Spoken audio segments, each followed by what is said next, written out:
Do you have kids, or do you want to have kids? What if I were to tell you that that decision isn't really yours? In this video, we're going to be looking at natalism, which is the invisible ideology that conditions us to procreate. Before we dive in, I wanted to mention that there are 3 books/essays that I've drawn a lot of inspiration from for this video, and that is Why We Love Dogs, Eat Pigs and Wear Cows, an Introduction to Carnism by Dr. Melanie Joy, The Baby Matrix by Laura Carroll, and the essay by Letta Hollingworth, Social Devices for Impelling Women to Bear and Rear Children. I've linked those all in the description so you can go down below and read them for yourself. But with that said, let's get into it.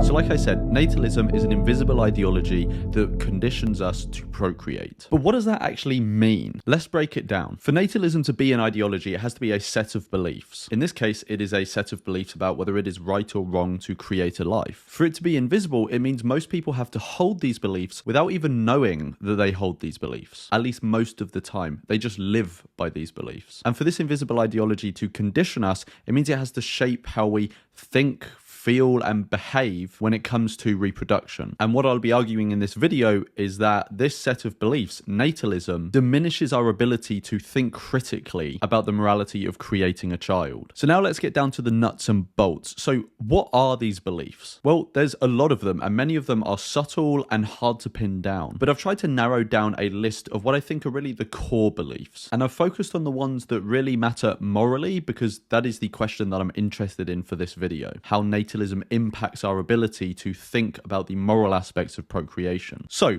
these are the beliefs. The first is that there's generally no moral issue with creating a child. It's a private and a personal choice. The second is that creating a child is a good thing. It is something to celebrate. The third is that wanting a child is a sufficient reason to create them. You don't need any outside justification beyond the fact that you desire to create them. And the fourth is that in the rare cases where procreation is questioned morally, it's treated different from other actions, as if it operates by its own moral rules. So obviously we're going to look at natalism more in the rest of the video, but for now, those are the core beliefs and the pillars on which natalism stands. And before we move on, I wanted to make a quick note that many people will have heard the term, especially recently, pronatalism, distinct from natalism. These two terms are often used interchangeably, and I know that some people prefer the term pronatalism for how I'm defining natalism, but if you want a way of thinking about these terms in slightly distinct forms, natalism would be what I've just explained, and pronatalism would be a stronger, more explicit version of natalism, the kind that involves explicit incentives to procreate, that uses coercive measures to get people to procreate, and that involves state policy encouraging people to procreate. But we're going to go into all of that later as well. The idea and practice of procreation is so deeply embedded in our psychology and our culture and our institutions that most people do it without even thinking about it on a moral level. So before even getting into natalism, and we will get fully into natalism, I want to take a slight detour to explain why procreation is a moral issue in the first place. Because if someone isn't convinced that procreation is a moral issue,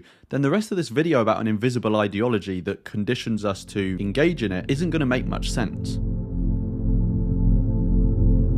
Now, the irony to this section is that the reason that I have to go down this detour is because natalism is working so well. Because of natalism, most people have not even considered that procreation is a moral issue. And that's how natalism functions. It encourages us to believe that procreation is beyond moral question, at least the vast majority of the time. But in reality, creating someone is the most morally significant thing you can do to them. More significant than any individual thing that happens to them in their life, because creating them makes any of those things possible in the first place. How could that not be a moral issue? Now, saying procreation is a moral issue doesn't mean that we have to conclude that it's immoral. It just means that it's an action that we need to morally evaluate, like any serious action we take that will affect others. And we already moralize things that are comparatively way more trivial than procreation, like cheating on an exam or lying to your partner or tripping someone up on purpose. Yet somehow creating a new person gets a complete free pass. This is an act done to someone where they can't be consulted about it, but that carries irreversible and extremely significant consequences for them. That alone should make this one of the deepest moral issues that there is. If you want to go deeper into this, I have done a full video which I've linked in the description. It's called Having Kids is Not a Personal Choice, and here's why. Watch that after this video if you'd like to go deeper.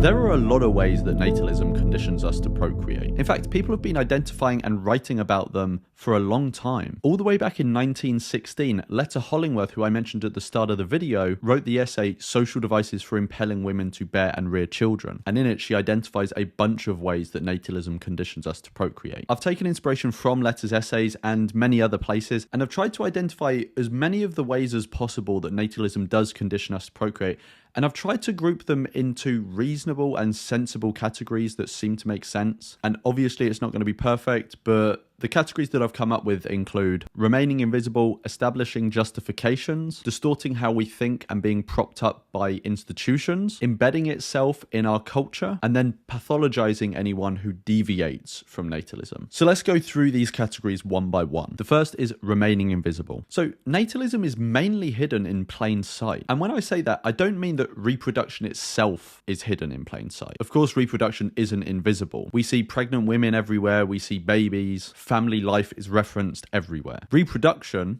is actually very prominent in our society. It's the belief system behind reproduction which is invisible. Procreation just isn't seen as an action someone takes that is downstream from a set of beliefs or an ideology. It's just seen as part of life. It is a given. Of course you have kids. When someone announces a pregnancy, there are congratulations and celebrations. It's simply assumed to be a positive thing, and this is the power of natalism. There's no asking something like, why are you creating someone? But when people come across an alternative view or ideology based around reproduction, like antinatalism, they instantly recognize it as an ideology or a belief system. And that's because it is. But so is natalism. It's just the norm, so people don't perceive it as an ideology. In fact, natalism isn't really even given a name. Its adherents don't go by a label. No one really calls themselves a natalist because they've had a child. They're just normal people living their normal lives. Natalism is protected from scrutiny because it's just the way things are. It is the default. It avoids being interrogated because it is invisible. And occasionally when the invisibility slips, that's when its first defense comes in, justifications. Most of the time, natalism is invisible, so procreation will go unquestioned. But sometimes it becomes visible, and when that happens, what I'll call core myths snap into place as a defense mechanism, serving as almost like mental blinders that prevent people from digging deeper into the foundational beliefs and assumptions of natalism. Melanie Joy actually talks about these sorts of myths, but with respect to carnism, which is the invisible ideology that encourages people to eat certain animals. But I think the same could be said for natalism. The myths are so ingrained in our social consciousness that they guide our actions without our even having to think about it. They think for us. We have internalized them so fully that we often live in accordance with their tenets as though they were universal truths rather than widely held opinions. So what are these myths? Well, there are plenty, but I think that they can be boiled down to 4 core ones. The first is that procreation is natural. The second is that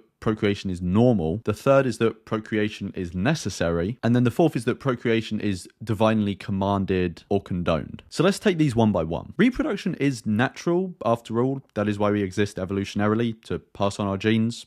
Every species does it. We have reproductive systems and hormone cycles and sex drives because we are evolutionarily intended to procreate. But just because something is natural doesn't mean it's morally acceptable. But just because something is natural doesn't make it moral. Something being natural doesn't tell us anything about whether we should do it. Violence, infanticide, and are all natural things, but we recognize them to be morally wrong. So we should conclude that just because something is natural, like the first core myth says, doesn't mean that it's actually moral to do. Then we've got reproduction is normal. Again, it is normal. The vast majority of people have kids, and they always have. But again, just because something is normal doesn't make it moral. Doesn't tell us anything about whether we should do it. Plenty of things have been normal throughout history and are normal today, which are completely immoral. So something being normal shouldn't necessarily tell us that we should do it. The third myth is that reproduction is necessary. Creating children is seen by different people as necessary for different reasons. So it could be continuing the species, or producing new workers to support society in general, or producing people that will eventually take care of the current elderly generation, or it could be that it's natural for an adult to become mature. You have to have children as part of your own life cycle to be able to become a mature adult. But all of these appeals to necessity kind of smuggle in assumptions. Whether it's the assumption that the human race must continue, or that people can't be mature unless they've reproduced. Challenging all of those assumptions, and ones that I haven't even made explicit, would take a whole video in and of itself. So all I'll say for the purposes of this video is we need to ask ourselves, why do we think these things things are necessary. Natalism obviously wants us to accept these things uncritically as being necessary, but we should obviously think deeper than what a set of beliefs mandates us think. But we should obviously think deeper than that. Is creating a child really the only way to live a meaningful and fulfilled life? Does the human species need to exist? Is it just as simple as creating new sentient beings, whole individuals, so that they can care for elderly people and be a worker in society? You don't need to have fully formed answers to all of those questions. You just need to recognize that natalism's prepackaged answers, like the core myth that procreation is necessary, doesn't cut the mustard, or at least it's not gospel. Finally, the last core myth is that reproduction is divinely commanded or condoned. And for this myth, all I would say is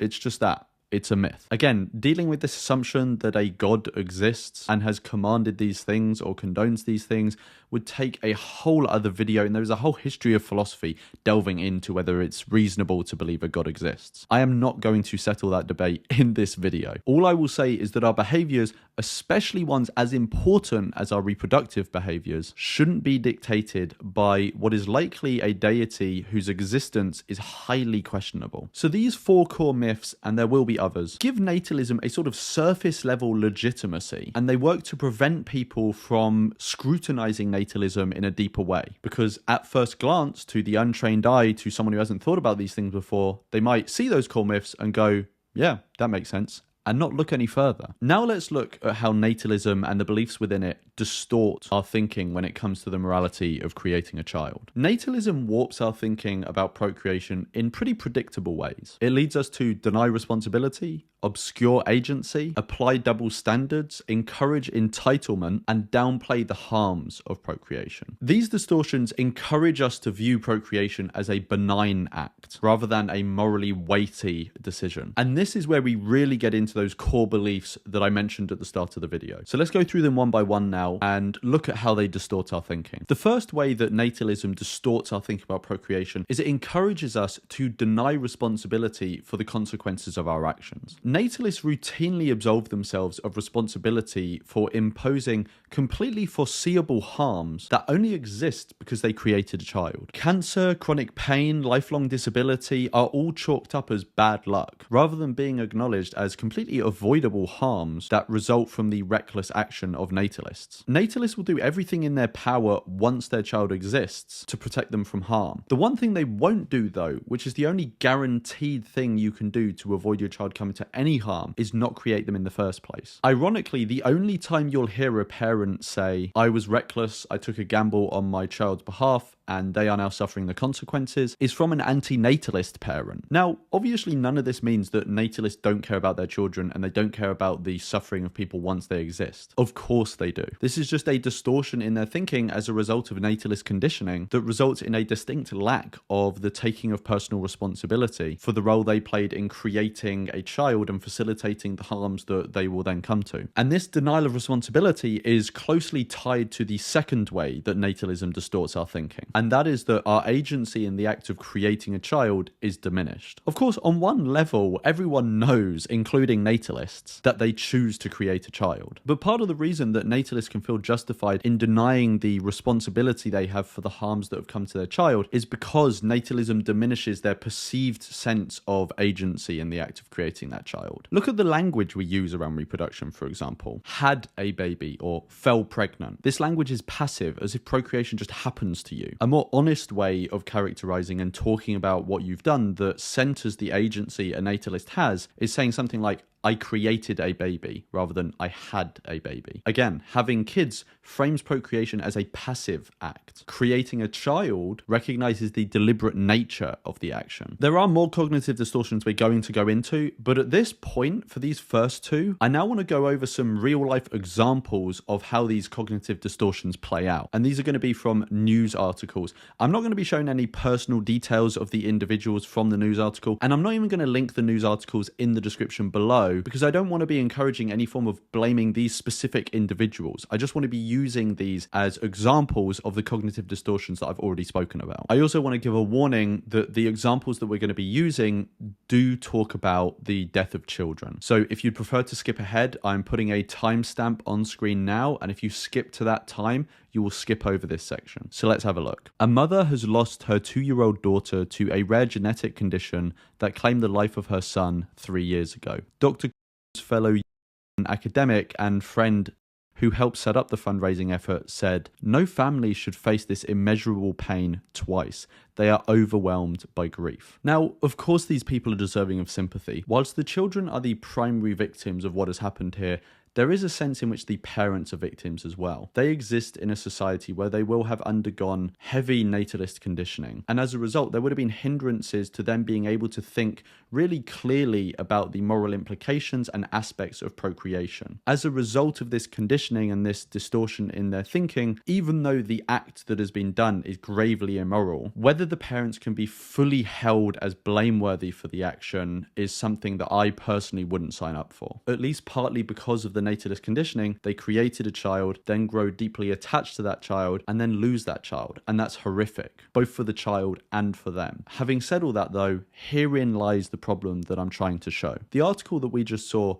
completely centers the parents and frames them as completely helpless victims. And again, whilst I say that to a certain extent they are victims, that is not the whole picture. There needs to be a clear recognition that these parents are also the ones that created these children in the first place. They, at least on some level, knew the harms of existence, the inevitability of death, and the prospect of an early death. What's more is that their daughter died at 2 years old, but their son died 3 years before that. That means that the parents created their daughter with the full knowledge that a child could die young, because their son already had. Of course, everyone knows a child can die, but this might not meaningfully occur to them when they're considering creating a child. In this case, though, that unfortunately isn't true. And this dynamic is actually made explicit later on in the article by one of the couple's friends. Losing one child and knowing there is a potential risk to the other, doing everything to try and keep her safe for it to happen again. It's more than anyone should ever have to deal with. Even in these circumstances, as horrible as they are, there is no recognition here in the reporting of the agency and the responsibility that the parents have for what has happened. They were exclusively framed as victims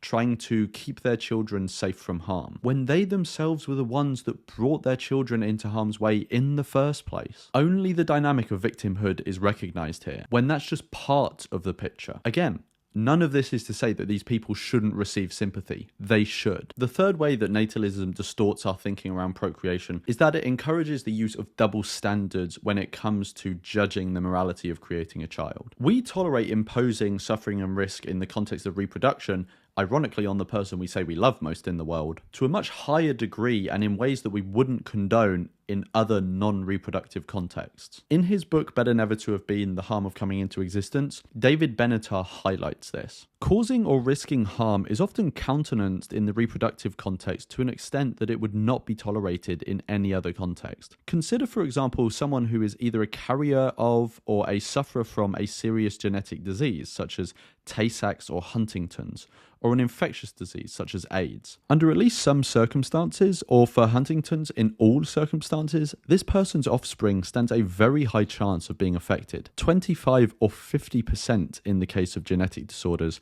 and somewhere in between for infectious diseases such as AIDS. Whereas many societies ordinarily would not tolerate behavior that puts others at such risk of a serious harm, there is often considerable tolerance of reproductive conduct that poses this kind of risk and harm. Even the sufferings of an ordinary life are serious, yet we create children who will experience them without even giving it a second's thought. If it were an existing person that we would be making such a serious decision for, we'd at least stop and think about it twice. And this isn't to say we never pay attention to the morality of procreation. It's to say that even when we do, we tend to be much more permissive to the imposition of harm in the procreative context. Take a different example to the one that Benatar uses. Take the example of birthing a child into a war zone. Imagine if someone were to take an existing child, a baby, and take them from a place of relative peace and safety and take them into an active war zone where their quality of life is going to be very low and the likelihood of them sustaining some sort of injury or dying is going to be relatively high. This would be seen as horrifically irresponsible and immoral. But we have a double standard when it comes to procreation. When it comes to procreation, forcing a child into a war zone by birthing them into that war zone isn't seen as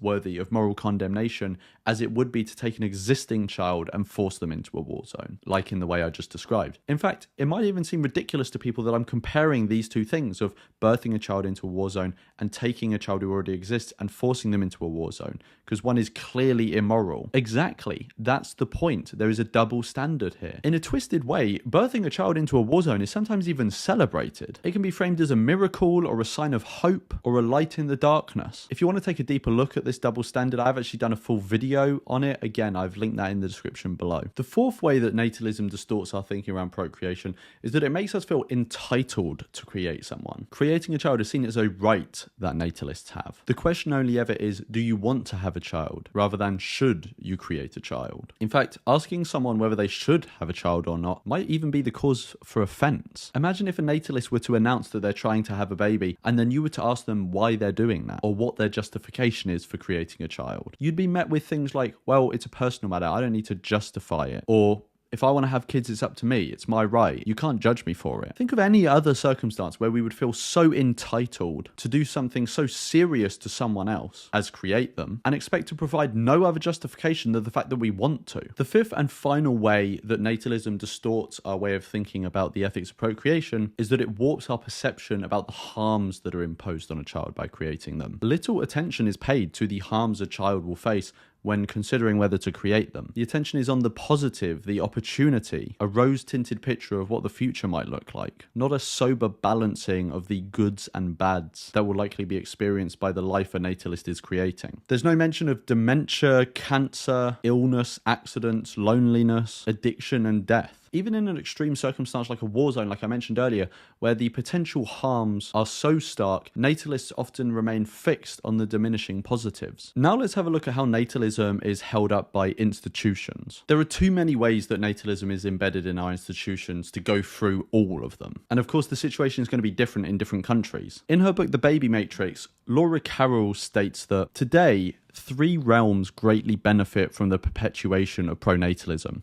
Keeping pronatalism alive guarantees that the government, the church, and businesses will continue to flourish and gain power. And there are plenty of other institutions as well. So let's go through those ones that Laura identified and some more as well. The first institution is government and public policy. Government wants to encourage births so tax bases will grow, which ensures its survival and continued power. But also it wants new people as workers and soldiers and young people for demographic stability. And whilst there have been many antenatal policies that have been implemented in response to dramatic population growth, maybe the most infamous being the one-child policy in China, government policy has become increasingly pro-natalist. Government-backed ad campaigns to encourage procreation, tax breaks, the suggestion of extra votes for parents, promoting assistive reproductive technologies like IVF, subsidized childcare, paid parental leave, and the general promotion of family values. I'm not going to go into specific examples at this point because there's a whole section later where I'm going to get into that. The second institution is religion. The church wants its adherents to cherish childbirth and parenthood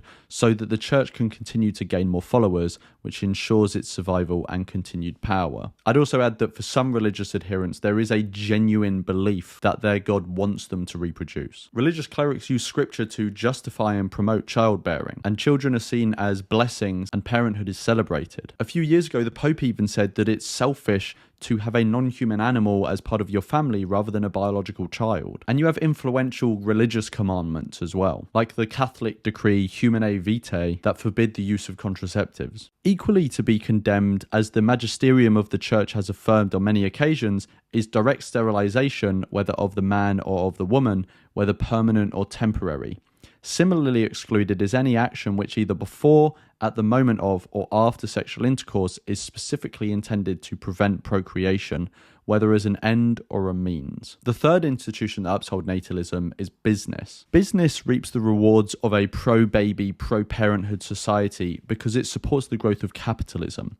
Pushing pro-baby values because of the demand it creates for products and services brings big profits to businesses. Some examples of how business supports natalism are their support for fertility treatments for their employees. Walmart, for example, is partnered with a company called Kind Body as a center of excellence for fertility and family building. Amazon has a range of family building and fertility benefits for their employees, and companies like Young are literally paying their staff to procreate. And talking of all these fertility treatments for employees, let's move on to what makes these treatments possible. And that's the fourth institution, which is technology and medicine. Thankfully, the rise of reliable and safe contraception has meant that more and more people can plan exactly how many and when they have children. But science, technology, and medicine are also used to actively promote and facilitate reproduction as well. Assistive reproductive technologies like IVF are becoming more and more common, and there are worrying technologies in development that could actually detach the act of procreation from the human body altogether, significantly removing us as humans as a limiting factor, meaning any ideologue or government or corporation could create as many new people as they like, as many as they need. But besides these more futuristic technologies, or maybe not so futuristic soon, there are everyday uses of science, technology, and medicine that support natalism. Maternity wards and fertility clinics are a staple of any country's health infrastructure. And while sterilization procedures are often provided by health systems, they can be quite difficult to access or impossible to access for some people, even if you have great intention behind your not wanting to reproduce. Even in the field of bioethics, where there are trained ethicists that deal with whether assistive reproductive technologies or procreation at all is morally permissible, there is a shocking lack of alternative perspectives like antinatalism. If you want to dive into that more, you can read a paper by Konrad Szozik, which I have linked in the description, which is called In Defense of More Antinatalist Bioethics. The fifth and final institution I'll be covering is the media. Now, when I say the media here, I don't just mean like the news media, the mainstream media that people refer to. I just mean media in general. So you've got super explicit campaigns that are trying to encourage people to procreate, like the Do It for Denmark campaign. But you've also got what is probably more common, which is implicit natalist messaging in media. This is the representation of or framing of procreation as the goal in life, or placing it as part of the natural progression of a life cycle in TV and film and all sorts of other art forms. Take the happy ever after ending that is ubiquitous in kids' films. This essentially always means get married and have kids. Even mythical creatures have the goal of starting a family and procreating. We're not going to go into it fully, but Eve Kushner wrote an essay called Go Forth and Multiply: Abortion in Hollywood Movies in the 90s. And in this essay, she discusses how there was a distinct lack of discussion around abortion in films in Hollywood. And the reason I'm bringing it up is because she also covers pro-natalist bias in that essay. I've linked it in the description if you want to read it in full. But in summary, the point is that much of the natalist bias in the media is actually in what is omitted, what isn't there. Rarely is reproduction ever questioned or painted in a negative light. And again, this goes for all media, but I'm going to give a few examples now which are specifically from news media. Even when the commentary being given in news media is particularly relevant to procreation and the ethics of procreation is particularly relevant, it is still omitted. Like the death of a child at the hands of their abusive parents, or the mass killing of babies in religious institutions. Not even a mention of the fact that it would have been better had these children just not been brought into existence. There's only mention of improper safeguarding, which obviously is important, but that is just trying to mitigate harm once you've put someone in harm's way, rather than just not putting them in harm's way at all. An alternative to the natalist paradigm is just never presented. Just like David Benatar said in his book, Better Never to Have Been. It is curious that while good people go to great lengths to spare their children from suffering, few of them seem to notice that the one and only guaranteed way to prevent all the suffering of their children is not to bring those children into existence in the first place. Those children in those examples, all children, all people, are the victims of natalism. The only time I have really ever seen the ethics of procreating be brought up in the media is in instances where there is a story about a disabled couple procreating. But even then, the foundational assumption of natalism that we're entitled to procreate kind of clouds the conversation around these issues. And actually, even though the ethics of reproduction is brought up in these instances, these specific instances actually go to solidify the foundational natalist assumptions that normal, regular reproduction is absolutely fine and doesn't need to be questioned. Groups like disabled people act as scapegoats for natalism, acting as an other group that natalists can look at and morally condemn for their reproductive behavior, whilst feeling completely fine about their behavior, which actually has a lot of similarities. There are the occasional time when an anti-natalist point of view is actually explicitly put forward in the media, and actually when that happens, it does sometimes tend to get positive response. In my understanding, that's because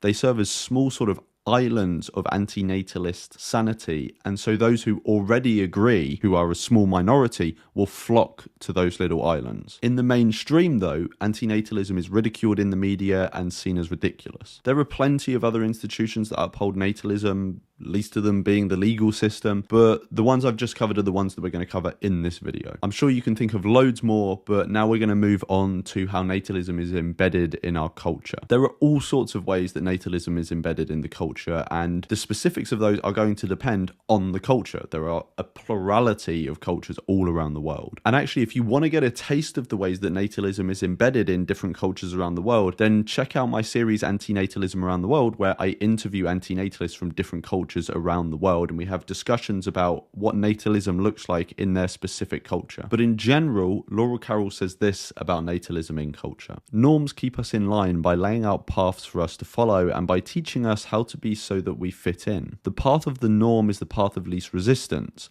It is the route we take when we're on autopilot and don't even realize we're following a course of action that we haven't consciously chosen. The first way that natalism is embedded in our culture is that reproduction is just the default path. It's just what you do on autopilot. And this manifests in our social expectations. You'll get questions like, when are you planning to have children? Or how many children are you going to have? Rather than, will you have children or should you have children? Or you'll get comments like, when you have children, blah, blah, blah, blah, blah. And the questioning of whether to have children, especially on a moral level, is often seen as really sort of weird and bizarre, even offensive. You often wouldn't really get a warm response if you ask a question like, why do you have children? Or why are you planning to create someone? And those are just social expectations. There are then the expectations of people closer to you, like family, or parents, grandparents, wanting grandchildren and great-grandchildren. And sometimes in certain family dynamics, the expectation to procreate can spill over into guilt tripping. Laura Carroll writes about this in The Baby Matrix. Another type of pressure is guilt-driven. It's intended to make you feel badly about not doing what others want you to do. It can include comments about how you'll be a disappointment to the family, or that you'll be responsible for your partner's lack of fulfillment in life. Then another way that natalism is embedded in our culture is this early conditioning of children into natalism. Young girls are given dolls to nurse and care for to ready them for the mother role. You've got kids media that contains subtle natalist messaging. Like I said before, even mythical creatures want to have kids. And this conditioning then carries on into adolescence and adulthood as well. Part of growing up and becoming a woman is often seen to develop that maternal instinct, to desire to have kids and then to nurture and care for them. Then to be a man, you're supposed to reproduce and provide for your family. And the kids that you create are part of your legacy. Reproduction, natalism, is baked into our gender roles. The third way that natalism is embedded in our culture is that procreation is celebrated. The natural reaction to an announcement of a pregnancy is celebration and congratulation. We organize parties for the people that are having a child, we give them gifts, and this is because natalism is building into us the assumption that reproduction is a good thing. Then our language has a strong natalist bias, and I've already referenced this before. I have kids rather than I created someone, but also life is commonly referred to as a miracle or a gift. Again, even if a baby is forced into horrific circumstances like a war zone,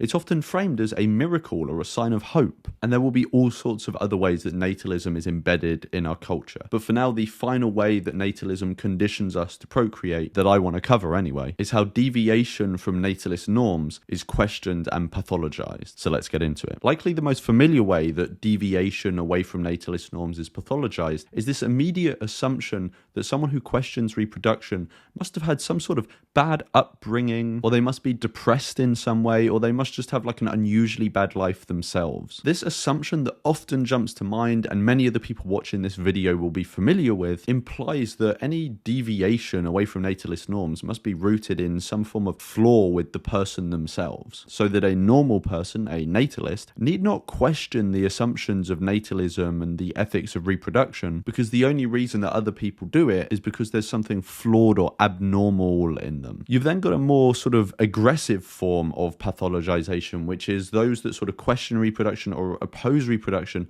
are sort of extremists, or they're anti-human, or they've got some sort of fundamental bias in their mind. You get these sorts of reactions from the likes of Elon Musk and other right-wing voices, and this even sometimes spills over into people trying to attempt to whip up hatred towards anti-natalists or child-free people, even though when it comes to bias, natalists are clearly also biased. Everyone has their biases, and it might be reasonable to expect natalists to be more biased given that they seemingly haven't questioned the foundational assumptions in their culture. So there's going to be all of those inbuilt biases that are still operating in their mind, whereas at least someone who's child-free or antinatalist might have questioned a few of those biases. Way back in 1916, the early feminist Letta Hollingworth that I mentioned before, she was already writing this in her essay on social devices. The desire for the development of interests and aptitudes other than the maternal is stigmatized as dangerous, melancholy, degrading, abnormal, indicative of decay. It's nice to see we've come so far in over 100 years. But even more generally, even those people who adopt a label as benign as child-free are often referred to as things like misguided or immature. There's absolutely no recognition of the fact that not reproducing is at least as valid as reproducing. And Lorne Carroll writes on this. Others also sometimes think that they know more about you and what you want than you do.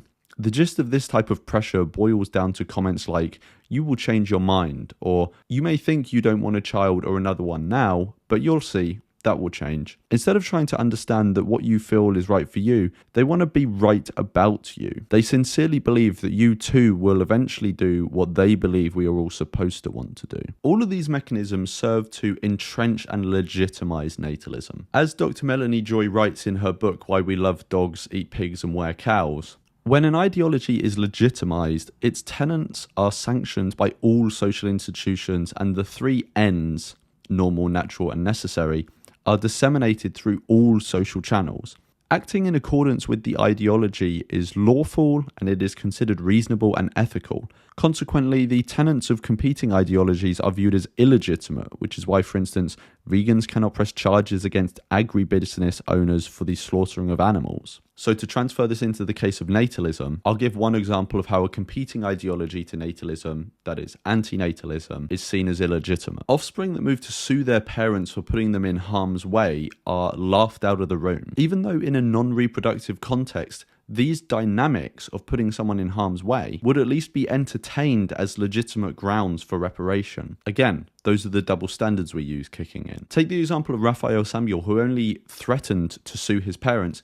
It caused a global media storm of outrage, gobsmack, and condemnation. This is straight from the you can't make it up, or you couldn't make it up files. A 27-year-old man in India is suing his parents for giving birth to him without his consent.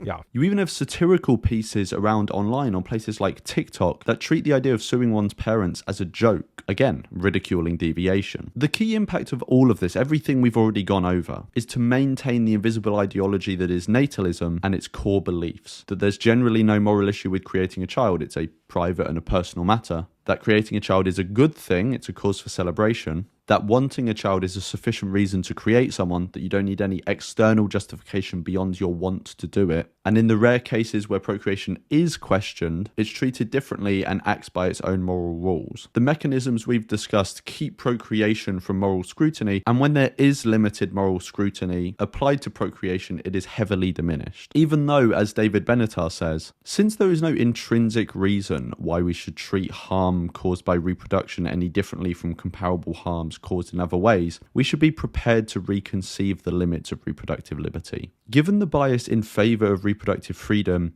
it may help when considering whether any given risky reproductive practice should be protected by a right to reproductive freedom, to ask ourselves whether we would think that taking that risk of that harm should be permitted in non-reproductive contexts. If we would not think that this should be permitted, then we should not judge it to be acceptable in reproductive contexts either. Natalism warps our whole way of viewing harm in the reproductive context, and as such, allows us to ignorantly cause it.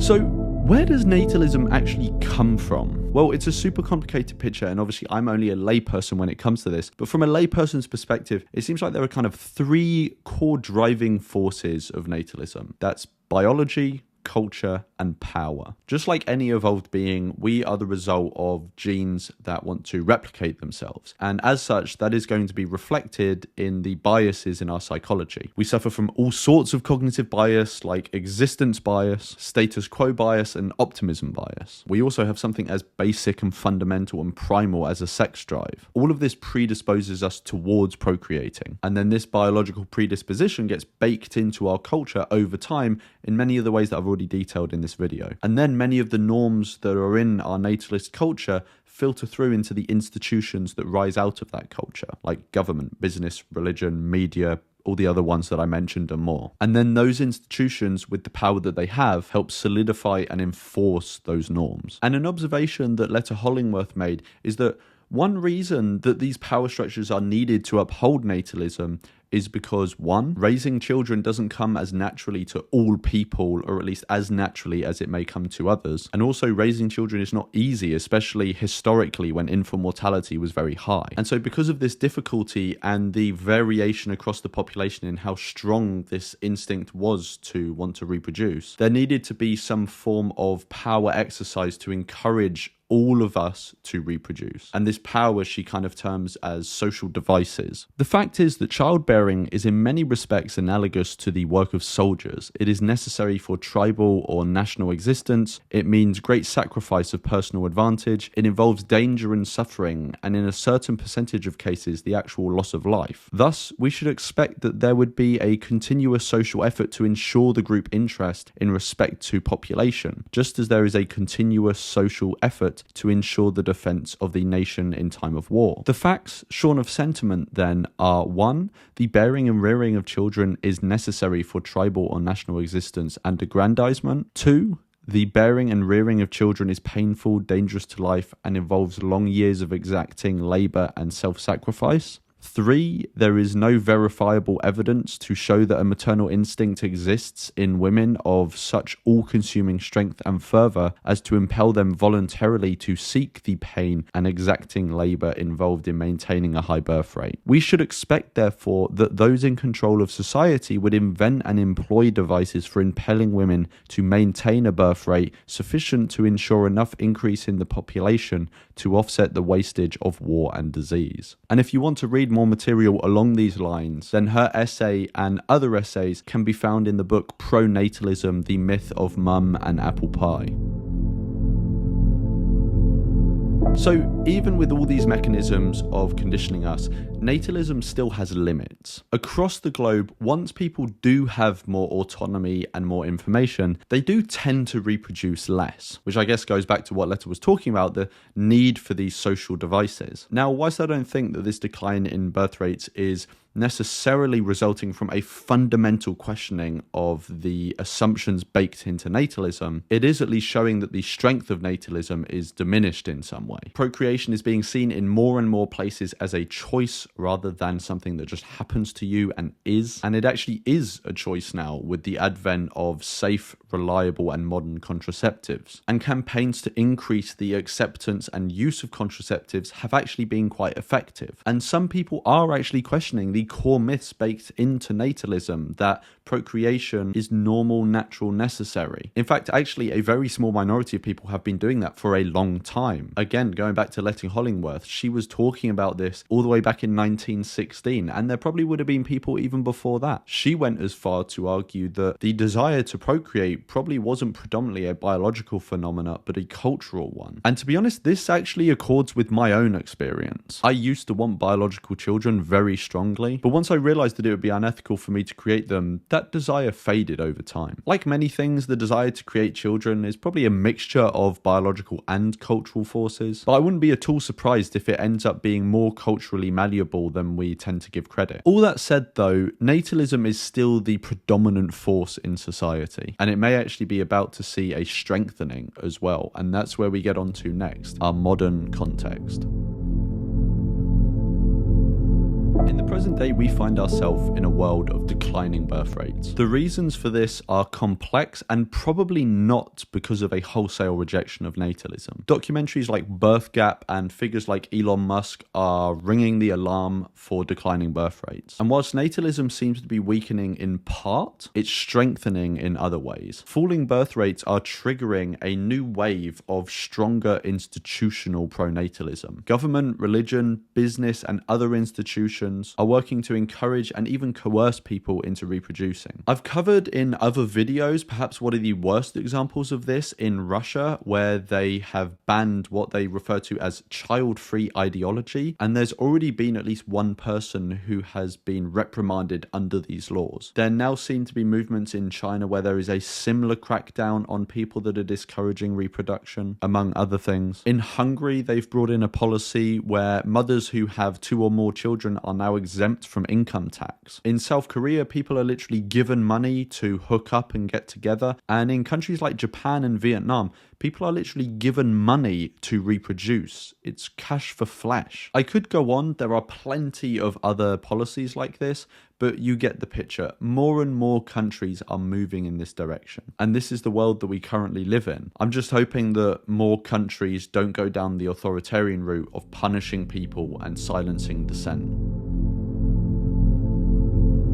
Before we end, I want to do 2 things. The first is point you towards 2 books that provide alternatives to natalism. The first I've already mentioned, which is Laura Carroll's book, The Baby Matrix. The second I haven't mentioned, which is Mara van der Luk's book, Begetting. Both of these books are worth reading, and what they do, at least in part, is present alternative assumptions that we can operate by in society. And that's something I haven't covered in this video. In this video, we've just been identifying what natalism is, rather than providing alternatives to it. I've linked both of those books in the description below. The second thing I wanted to do is just explain a bit about why it's important to actually question natalism, or at least to make it visible. It needs to be done because, at the very least, it's deceitful. It encourages people to procreate when they may have otherwise not, and it paints itself as neutral when it's anything but neutral. In 2022, the UN Population Fund revealed that nearly half of pregnancies worldwide are unintended. This is an intolerable state of affairs, and it isn't just down to a lack of technology. The technology, like contraceptions, exist in plentiful supply, but natalism, through people or religion or government, prevent people from accessing and using it. Even if you're not an anti-natalist, you have to recognize the magnitude of creating a new person. It's not an action that should be taken lightly, and yet we live in a world where people don't have access to the very things that allow them to approach that question of whether to create someone with actual maturity and autonomy. We rightly fight suffering and injustice in the world, but we often forget the only thing that can guarantee that those things don't come into being, and that's not to create these people to fall victim of them in the first place. And that